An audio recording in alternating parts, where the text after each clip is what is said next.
Oregon's governor expanded her order on exactly who has to wear a face mask. Starting Friday, children ages 5 and up are included in the face covering requirements. Lisa Balick, live in Southwest Portland, with more on this. And Lisa, there's also another big possible restriction that could be coming our way.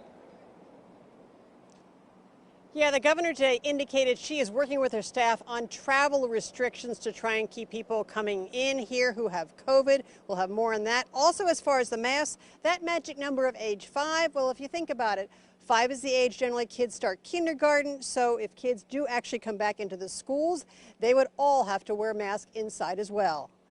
The COVID-19 virus is continuing to spread too quickly. Until now, the mandatory mask age was 12 and up. But lowering the age makes sure all kids would mask up in school, not just teachers and staff. Coronavirus does not discriminate by age range. 5-year-old can have it just as easily as a 12-year-old. And especially going back into whatever kind of school system we're going to be looking at. It's also a way to protect families at home. Younger children are often taken care of by older adults, grandparents, and other individuals who are at risk for more serious complications. So having children from 5 to 12 who are able, with some coaching from their caregivers and some practice, wear face coverings, offer an extra level of protection. Getting compliance from kids when many adults don't follow the rules could be difficult.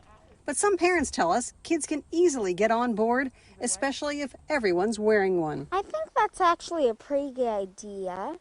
I mean, masks are pretty annoying at times, but still, you want to be safe. I mean, there's a virus out. The governor is also now requiring face coverings at gyms and limiting the number of people to 100 who can be at indoor places like gyms, theaters, and churches.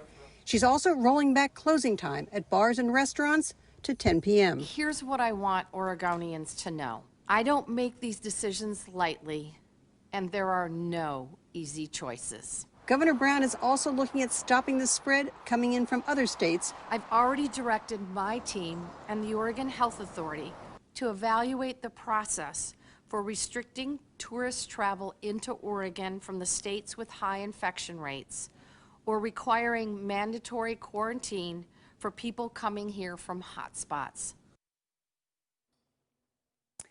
Lisa Balick reporting. It could